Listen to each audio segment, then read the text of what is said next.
सभी को मेरा नमस्कार। जो भी हमारी इस लाइव क्लास से जुड़े हुए हैं वो बच्चे इस लिंक को सभी बच्चों तक शेयर कर दें जिससे कि उनको लाभ हो। प्यारे विद्यार्थियों, हम निरंतर आपके लिए जो लाइव क्लास लेकर आ रहे हैं उसके पीछे सीधा सीधा हमारा जो भाव है वो ये है कि आप अपने पेपर को बहुत अच्छी तरीके से प्रश्न बाय प्रश्न आप समझ पाओ कि कौन सा प्रश्न कहाँ से और किस तरीके से यहाँ पर आने वाला है। उसी को मद्देनज़र रखते हुए ये जो शाम को 8 बजे की जो आपके पेपर में जो प्रश्न है आने हैं उन प्रश्नों पर मैं आपको आइडियाज़ देता हूँ कि आप उन प्रश्नों को किस प्रकार सरल करोगे और वो प्रश्न आएंगे कहाँ से। प्यारे विद्यार्थियों, आपकी तैयारी निरंतर बहुत अच्छी होनी चाहिए। क्यों? क्योंकि अगर आपको एक एक प्रश्नों का आपको पता लग गया, एक एक प्रश्नों का हिसाब आपके पास है, तो आप बिल्कुल ये मान के चलना पूरे के पूरे नंबर आप प्राप्त कर लोगे। आज का जो हमारा सेशन का जो प्रश्न आएगा, हमने प्रश्न नंबर 1 पे पहले भाग पे बात की, प्रश्न नंबर 2 और प्रश्न नंबर 3 जो पहले का दूसरा और तीसरा ऑब्जेक्टिव प्रश्न आता था उसके भाग 2 पर बात की। आज जो हम भाग 3 लेकर आ रहे हैं वो भाग 3 आपका जो कि त्रिकोणमिति वाली जो प्रश्नावली है, प्रश्नावली 6 त्रिकोणमिति से संबंधित। इस प्रश्नावली में से ये प्रश्न नंबर पहले का चौथा प्रश्न यहाँ पर आना है, ये पक्का मान के चलना। आप कहोगे सर ये छठी प्रश्नावली में तो केवल और केवल आपके पास सारणी है, बस आपको सारणी अगर याद है तो आपका ये अंक आपकी जेब में आने वाला है, ये पक्का मान के चलना। और जो प्रश्नावली है वो प्रश्नावली आपकी प्रश्नावली 6 और प्रश्नावली 6 का जो नाम है वो आपको पता है त्रिकोणमिति से संबंधित है, त्रिकोणमिति अनुपात। त्रिकोणमिति अनुपात के बारे में मैंने आपको मेरे पूर्व वीडियो में बहुत अच्छे से समझा रखा है कि त्रिकोणमिति क्या है, त्रिकोणमिति अनुपात क्या है, रेशो क्या है। आप वहाँ पर उसको पूरी तरीके से अच्छी तरीके से एक एक पार्ट को समझे तो वहाँ से आपको छोटी छोटी परिभाषाएँ आपके जहन में आएगी। परंतु यहाँ इस पाठ के अंदर परिभाषा नहीं पूछेगा, यहाँ पर रिजल्ट की बात करेगा, यानी आपके ज्ञान अवबोध की बात करेगा कि आपको क्या क्या सारणी आती है कि नहीं आती, सारणी आती तो उसका उपयोग आता है कि नहीं आता। ये इस प्रश्न को शुरू करें, प्रश्न नंबर 4। उससे पहले आपको थोड़ा सा मैं बताना चाहूँगा कि आपको समकोण त्रिभुज की जानकारी है। समकोण त्रिभुज वह त्रिभुज जिसका एक कोण कितने डिग्री का हो, 90 डिग्री का हो, वो समकोण त्रिभुज कहलाता है। इसको जैसे मैंने नामांकित किया ए, ये बी और ये सी, आप समझ गए कोण बी कितने डिग्री का है, 90 डिग्री का। और ये जो दोनों कोण हैं, इन दोनों कोणों का जोड़ किसके बराबर है, 90 के बराबर है। इसका अर्थ ये हो गया कि ये कोण 90 से छोटा है, ये भी कोण 90 से छोटा है। ये दोनों कोण क्या है, न्यून कोण है। यानी कोण ए व कोण सी कौन से कोण है, न्यून कोण है। अब न्यून कोण आप समझ गए क्योंकि सारी ये जो प्रश्नावली ये न्यून कोणों पर आधारित है। और न्यून कोणों पर आधारित इस प्रकार है जैसे अगर थीटा को हम सी पे ले जाएं, थीटा को कहाँ पर ले जाएं, सी पे, तो थीटा के सामने की जो भुजा होती है उसको हम लंब बोलते हैं, ठीक। और जो 90 डिग्री के सामने की भुजा होती है उसको कर्ण बोलते हैं, और जो बसरी भुजा उसको क्या बोलते हैं, आधार बोलते हैं। यदि जैसे मैंने यहाँ पर एक ट्रायंगल और बना दिया, ये 90 डिग्री, ये ए, ये बी और ये सी, आपके थीटा यहाँ पर आ गया, तो आप कहोगे सर कि ये वाली भुजा क्या हो जाएगी, लंब, 90 के सामने की भुजा क्या हो जाती है, कर्ण, और ये क्या हो गया, आधार। तो थीटा पे लंब, कर्ण और आधार आधारित होते हैं। जिधर थीटा होगा उस थीटा के हिसाब से हम लंब को, आधार को और कर्ण को, तीनों को परिभाषित करेंगे। चूँकि जो कर्ण है वो कर्ण तो आपका 90 डिग्री के सामने वाली भुजा है, ठीक, उसको कर्ण, और थीटा के सामने की भुजा को क्या कहेंगे, लंब कहेंगे। और शेष जो भुजा बच रही है, जैसे यहाँ पर शेष भुजा बच रही है BC, तो इसको क्या कहेंगे, आधार कहेंगे। ये बात हो गई यहाँ पर। अब देखो यहाँ पर सीधा सीधा आपके पास हम सीधी बात करेंगे। यहाँ पर आपके लिए 6 सूत्र मैंने आपको बताए थे। पहला सूत्र था साइन थीटा बराबर 1 कोसेक थीटा।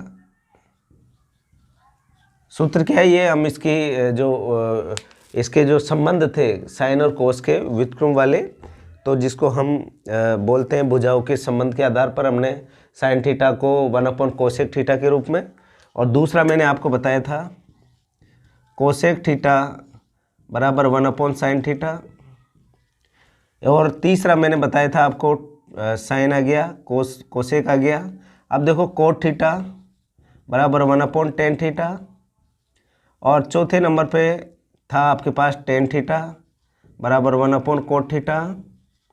पाँचवें नंबर पे आपके पास था, क्या बच रहा है अब, साइन हो गया, कोसेक हो गया, अब आ गया कोस। कोस थीटा बराबर, जो कोस थीटा है, कोस थीटा बराबर 1/sec थीटा, और छठे नंबर पे आ गया सेक थीटा बराबर 1/cos थीटा। ये 6 आपके संबंध थे जो आपके त्रिकोणमिति, जो हम कहते हैं इसको कि हम ABCD और इसका जो त्रिकोणमिति अनुपातों की हम बात करें तो ये आपके पास, आप सीधा सीधा ये मान के चलेंगे 6 सूत्र है हमको, तो ये मान लो आप कि साइन थीटा बराबर 1/cosec थीटा, कोसेक थीटा बराबर 1/sin थीटा, कोट थीटा बराबर 1/tan थीटा, tan थीटा बराबर 1/cot थीटा, कोस थीटा बराबर 1/sec थीटा, और सेक थीटा बराबर 1/cos थीटा। ये आपके सूत्र हैं। और इनके साथ ही मैंने आपको जो त्रिकोणमिति अनुपात है ये, जिसको हम सूत्र के रूप में समझते आ रहे हैं, यहाँ पर मैंने आपको 7वें और 8वें नंबर पे और बताया था, tan को हम साइन कोस के रूप में ऐसे भी लिखते हैं, साइन थीटा बटा कोस थीटा, और 8वें नंबर पे आता है कोट थीटा बराबर हम लिखते हैं कोस थीटा बटा साइन थीटा। ये इस प्रकार हम लिखते थे यहाँ पर। और यही इसी के आधार पर अब मैं आपको बिल्कुल सारणी बनाना सिखाऊंगा, आपको सारणी किस प्रकार बनाते हैं और उसका उपयोग हम किस प्रकार करेंगे इस प्रश्न में। थोड़ी सी हम इसको आपको आउटलाइन देना चाह रहे हैं, क्योंकि आप सारणी पे अटकोगे नहीं कि सारणी बनती कैसे है। तो यहाँ पर हम सारणी बनाते हैं। ये पहले वाले कॉलम को 2 भागों में बांट लिया मैंने। ये तो है त्रिकोणमिति अनुपात, और ये है कोण क्या है, डिग्री में भी हो सकता है और रेडियन में भी हो सकता है, ठीक है। यहाँ पर मैंने लिखा पहला अनुपात sine theta, cos theta, tan theta, tan के बाद में आ गया आपके पास कोट थीटा, कोट के बाद में आप ले लो सेक थीटा, सेक के बाद में ले लो आप कोसेक थीटा। ये आपने यहाँ पर सारणी बना ली। ये 0 डिग्री के रूप में है। दूसरा है 30 डिग्री। 30 डिग्री को हम रेडियन के रूप में भी लिख सकते हैं, यानी पाई बटा जो भी बैठता है पाई बटा 6। यहाँ पर हम पाई बटा 6 भी लिख सकते हैं किसके रूप में, रेडियन के रूप में। और रेडियन के रूप में अगर आप लिखोगे, क्योंकि कई बार प्रश्न में पूछ लिया जाता है रेडियन के रूप में, तो पाई बटा 6। ये पाई बटा 6 अलग मान नहीं है, 30 को ही लिखेंगे, क्योंकि पाई का मान 180 में 6 का भाग दिया तो 36 18 यानी 30 डिग्री। फिर इसके बाद में 45 डिग्री आ गया। 45 डिग्री का अर्थ क्या हो गया, पाई में किसका भाग लगाएंगे, 180 में किसका भाग लगाएं कि 45 आ जाए, तो आपके पास सीधा सीधा आंसर होगा सर 4 का लगाएं। ये पाई बटा 4। इसके बाद में 45 के बाद में 60 डिग्री, तो यहाँ पर पाई में किसका भाग लगा, तो 3 का, 36 18। और फिर किसका नंबर आ गया, 90 का। ये 90 का आ गया। और 90 का आते ही 90 को क्या लिखेंगे हम, पाई बटा 2। पाई बटा 2 हमने यहाँ पर पाई बटा 2 लिखा। अब एक आपको याद रखना है कि साइन का मान यहाँ पर सबसे पहले 0, फिर आपके पास 1/2, फिर 1/√2, फिर आपके पास आ जाएगा √3/2 और फिर 1। इसके बाद में इसको वापस उल्टा लिख दो, पीछे से 1 लिख दिया, फिर √3/2 लिख दिया, फिर 1/√2 लिख दिया, फिर 1/2 लिख दिया, फिर आपने 0 लिख दिया। अब आपको क्या लगाना है, भाग, क्योंकि आपको पता है साइन थीटा बटा कोस थीटा बराबर क्या होता है, tan थीटा। कौन से साइन कोस के रूप में जो सूत्र हमने पाया है यहाँ पर, जिसको हम त्रिकोणमिति अनुपात है ये वैसे, लेकिन हम इसको बेसिकली सूत्र बोलते हैं। तो जो आपका ये tan का जो अनुपात के रूप में, साइन और कोस के रूप में, तो दोनों में क्या लगाना है अपन को, यहाँ पर भाग लगाना है। और 0 में जब 1 का भाग लगाएंगे तो 0 आएगा। 1/2 में √3/2 को भाग लगाएंगे तो ये 2 से 2 कट जाएगा, और कटने के बाद में आपके पास क्या आएगा, √3 नीचे, 1/√3, 1/2 से 1/2 कट गया तो क्या आएगा 1, 2 से 2 कट गया √3, और 1 में 0 का भाग लगाए तो क्या आया, अनंत। इसको कई बार अपरिभाषित भी लिखते हैं, ये ध्यान रखना। जो NCERT वाली जो पुस्तक है उसमें अपरिभाषित लिखा हुआ है। अगर इन्फिनेटिव भी लिखोगे तो सही है, क्योंकि आपकी पुस्तक में लिखा हुआ है।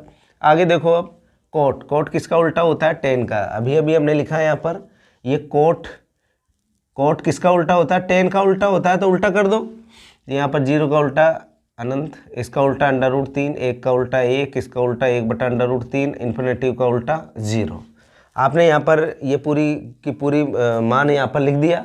इसके बाद में अब कोसेक, कोसेक किसका उल्टा होता है? आप कहोगे सर कोसेक उल्टा होता है सेक का, तो 1 का उल्टा 1, इसका उल्टा 2/√3। यहाँ पर क्या आ गया? √2 ऊपर चले गया, ये 2 भी ऊपर चले गया, 0 का उल्टा इन्फिनेटिव। अब कोसेक किसका उल्टा होता है? साइन का। 0 का उल्टा क्या हो गया? अनंत। 1/2 का उल्टा 2, 1/√2 का √2, इसका कितना हो गया? 2/√3, और ये हो गया आपके पास 1। इस तरीके से हमने सारणी बनाई है। अब आप सोच रहे होंगे सर ये सारणी क्यों बनाना सिखा रहे हैं? क्योंकि हमें तो प्रश्न चाहिए, सारणी क्यों चाहिए? क्योंकि जो ये चौथा प्रश्न होगा इसी सारणी का होगा।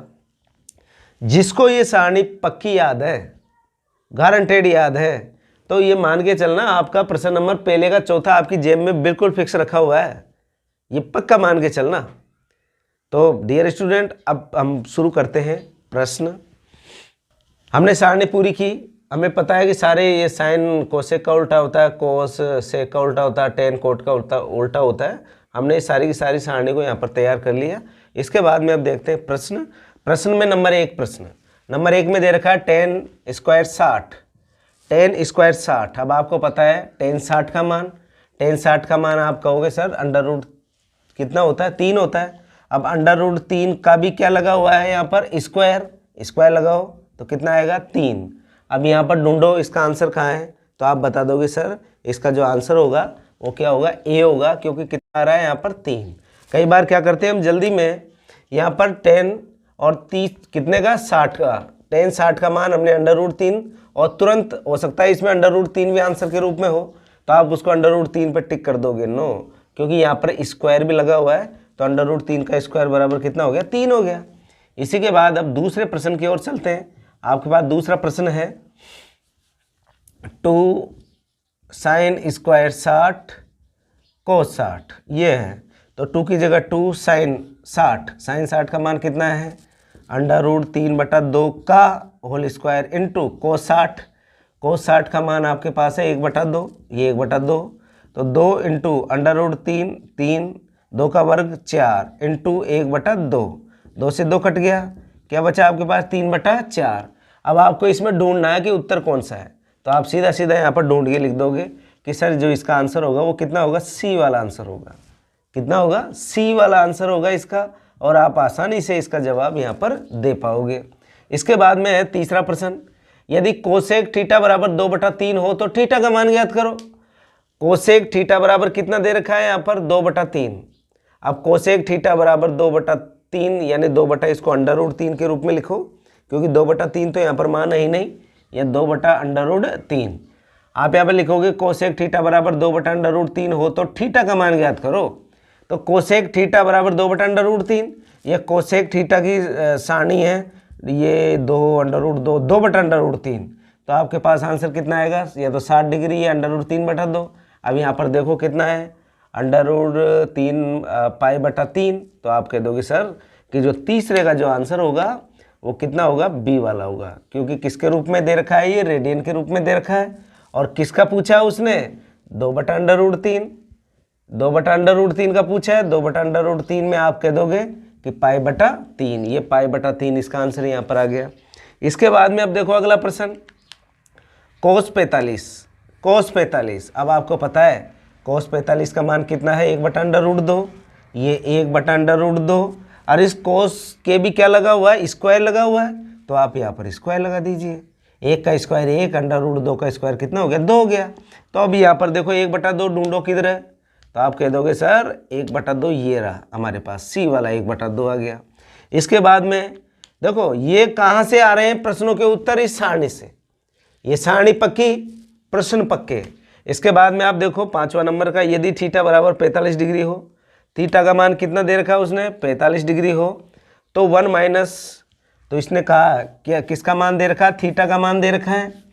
ये लो आपको थीटा बराबर 45 है, तो 1 माइनस कोस 2 इंटू 45 बटा साइन 2 इंटू 45, तो यह आ गया 1 माइनस कोस 45 दूना 90, और ये आ गया साइन 90, 45 दूना 90, मान रखो 1 माइनस कोस 90। अब ये कोस और ये 90 का मान कितना 0, ये 0 बटा साइन 90 1, यहाँ 1/1 बराबर कितना आ गया 1 आ गया।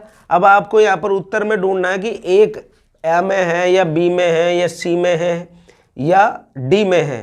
तो आप कहोगे सर ये 1 जो है ये कहाँ पर है, बी में। तो यहाँ पर आपका ये पूरा का पूरा आंसर यहाँ पर प्राप्त होता है। और ये कहाँ से आ रहे हैं आंसर, आपकी सारणी से आ रहे हैं। तो आपको ये पूरा आपके जहन में बिल्कुल अच्छी तरीके से इस सारणी को तैयार रखना है। और आपको जाते ही तो पीछे ही पीछे जो आपको वो मिलेगी आपकी कॉपी, उसके पीछे पीछे के रफ वर्क वाले पेज में आप जाते ही ये तो शुरू में बना ही देना जब भी आपको समय मिले फर्स्ट में, और बना के, क्योंकि ये सारणी आपके बहुत प्रश्नों में काम में आएगी, एक में ही नहीं बहुत सारे प्रश्नों में। अब देखो आगे अगला प्रश्न आता है साइन स्क्वायर 60 और कोस स्क्वायर 60। लो भाई करते हैं शुरू। साइन स्क्वायर 60, साइन 60 का मान देखो कितना है, √3/2 का whole square into cot square 60। अब कोट देखो ये रहा कोट और 60 ये रहा 60। तो यहाँ पर लिखेंगे 1/√3 का होल स्क्वायर। हल करो इसको, √3 का स्क्वायर 3/4 इंटू 1/3 स्क्वायर, 1 का स्क्वायर 1, √3 का स्क्वायर 3, √3 का स्क्वायर कितना 3, 2 का स्क्वायर कितना 4, इससे कट गया 1/4। अब 1/4 आ गया। अब इसमें ढूंढो 1/4 किधर है, आप ढूंढते रह जाओगे। कहते हैं ना ढूंढ के बताओ 1/4 कहाँ पर है, तो आप यहाँ पर आसानी से ढूंढ के इसको बताएंगे कि सर साइन स्क्वायर 60 गुणा कोट स्क्वायर 60 का जो मान हमने प्राप्त किया है सॉरी, जो मान हमने प्राप्त किया वो कितना आया 1/4। तो 1/4 इसका क्या हो जाएगा, आंसर हो जाएगा। अब इसके बाद में आगे चलते हैं। यह प्रश्न बोर्ड का बहुत फेवरेट प्रश्न है, जो कि प्रश्न नंबर 7 में लिखा हुआ है। ये कई बार आ चुका है, मैं देख रहा हूँ इसको लंबे समय से। पहले भी 1 नंबर का इसमें आबासदनी आते थे, आपको हल करने के लिए देता था। तो ये प्रश्न तो ये मान के चलना बोर्ड का फेवरेट प्रश्न है। तो इसको बहुत आप इसको बिल्कुल स्टार लगा के रखें, क्योंकि इंपॉर्टेंट प्रश्न है। यहाँ पर दे रखा है 2 साइन 45 और कोस 45 डिग्री, ठीक है। यहाँ पर दे रखा 2 साइन 45 और कोस 45। तो यहाँ पर 2 इंटू साइन 45 का मान यहाँ पर ढूंढा हमने 1/√2 इंटू कोस 45। कोस 45 का मान ढूंढो कितना है, वही आ गया 1/√2। 2 इंटू 1 को 1 से गुणा किया 1, √2 को √2 से गुणा किया 2, 2 से 2 कट गया, कितना बचा 1। तो आपके पास सीधा सीधा इसका आंसर 1 आ गया। अब आबासद में ढूंढो कि 1 कहाँ पर है, ए पर है या बी पर है या सी पर है या डी पर है। तो आपका जवाब हो गया सीधा सीधा यहाँ पर कि इसका मान क्या होगा सर 1 होगा, क्योंकि ये जो प्रश्न है ये प्रश्न हमारे जो सारणी के उपयोग से जब हमने सरल किया, क्योंकि कोस 45 का मान 1/√2 और साइन 45 का मान भी 1/√2। तो 2 इंटू 1/√2 गुणा 1/√2, 1 को 1 से गुणा किया 1 आया, √2 को √2 से गुणा किया 2 आया, 2 से 2 कट गया, ये 1 आ गया। और 1 आंसर कहाँ पर है, डी पर है। तो इस तरीके से हमने इस प्रश्न को यहाँ पर बड़े आसानी से यहाँ पर सरल किया। इसके बाद में अगला देखो, इसने पूछ लिया सीधा सीधा सारणी से tan 90 का मान बताइए। अब tan 90 का मान आपके पास सारणी है, ये रही सारणी। tan 0 का मान तो 0 होता है, tan 30 का मान 1/√3 होता है, tan 45 का मान 1 होता है, tan 60 का मान √3 होता है, और tan 90 का मान कितना होता है, इन्फिनिटी होता है, अनंत होता है। तो यहाँ पर ढूंढो कि ये अपरिभाषित या अनंत कहाँ पर है। तो आप सीधा सीधा आंसर दे दोगे कि इसका जो आंसर होगा वो डी होगा।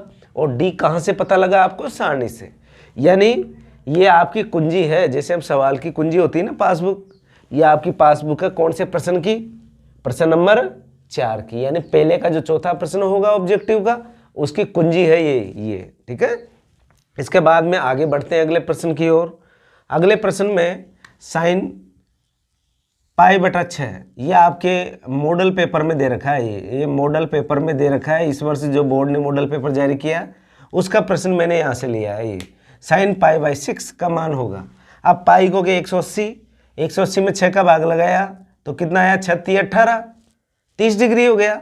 इसको पाई बटा 6 को किस रूप में लिखते हैं हम? रेडियन के। देखो मैंने यहाँ सारणी में आपको लिख रखा है पाई बटा 6, पाई बटा 4, पाई बटा 3, पाई बटा 2, यानी पाई का मान 180। 180 में 6 का भाग लगाया तो 30 हुआ। 180 में 4 का भाग लगाया 45 हुआ। 180 में 3 का भाग लगाया 60 हुआ। 180 में 2 का भाग लगाया 90 हुआ। तो ये सारे मान हम रेडियन के रूप में हैं, और उसने क्या किया, थीटा डिग्री में नहीं देकर आपको किस में दे दिया? रेडियन में दे दिया। तो पाई बटा 6, पाई यानी 180, 180 में 6 का भाग लगाया 30 डिग्री। साइन 30 का मान आप सारणी से यहाँ पर देखोगे, और वो कितना मिल रहा है आपको साइन 30 का मान? आप कहोगे सर 1/2 मिल रहा है हमको। तो आप यहाँ पर 1/2 ढूंढोगे बस अदा में, तो आपको बी वाला जो आंसर है वो इसका क्या हो जाएगा? बिल्कुल राइट हो जाएगा। तो इस तरीके से ये वाला प्रश्न आपके बोर्ड का जो मॉडल पेपर है वहाँ पर भी ये पूछा गया है। ओके, अब देखो आगे प्रश्न नंबर 10। प्रश्न नंबर 10 में कहा है कि 10 पाई बटा 3 का मान होगा। फिर उसने रेडियन में टिका दिया। अब रेडियन में देने के पीछे उसका सीधा सीधा लॉजिक ये है प्यारे विद्यार्थियों, कि आपसे ये जानकारी करना चाह रहा है कि बच्चे को रेडियन की भी जानकारी है या नहीं है। और पाई का मान हो गया 180 यहाँ पर, और कई बार पाई का मान 22/7 भी 3.14 भी लेते हैं, लेकिन यहाँ पर ट्रिग्नोमेट्री में हमने पाई का मान 180 से समझेंगे। जब 180 में 3 का भाग लगाएंगे तो 60 हो गया। अब 10 60 का मान देखो, ये रहा आपके पास 10, और 10 60 कितना है? वही आपके पास अंडर रूट कितना है? 3 है। उसने 10 60 का मान पूछ लिया अंडर रूट 3, तो यहाँ पर आपको अंडर रूट 3 पर टिक लगाना है।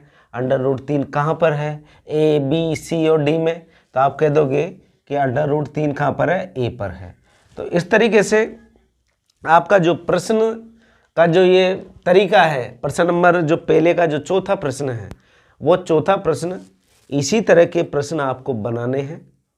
और अभी तो मैंने 10 ही प्रश्न आपके बीच में रखे हैं, आपको कम से कम 10 प्रश्न आपको खुद को बनाने हैं।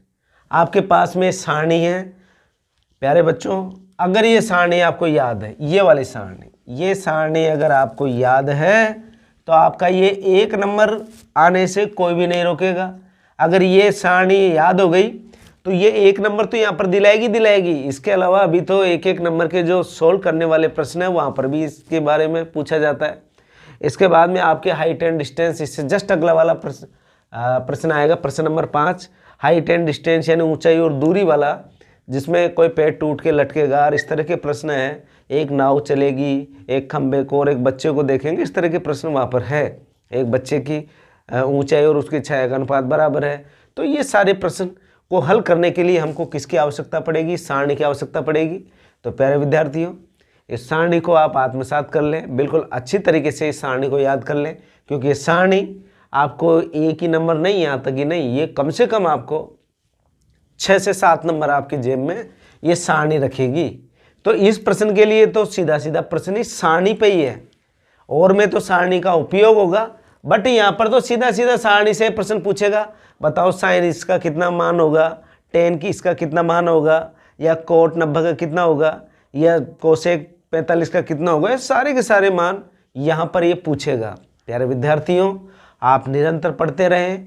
हमने आपके लिए प्रत्येक प्रश्नों के लिए छोटी छोटी क्लासों को इसीलिए रखा है कि आप बिल्कुल एक एक प्रश्न को डेली तैयार करते चलें, और निश्चित तौर पर आपको पूरे के पूरे नंबर आने से कोई भी नहीं रोकेगा। आज के लिए इतना ही। Thank you.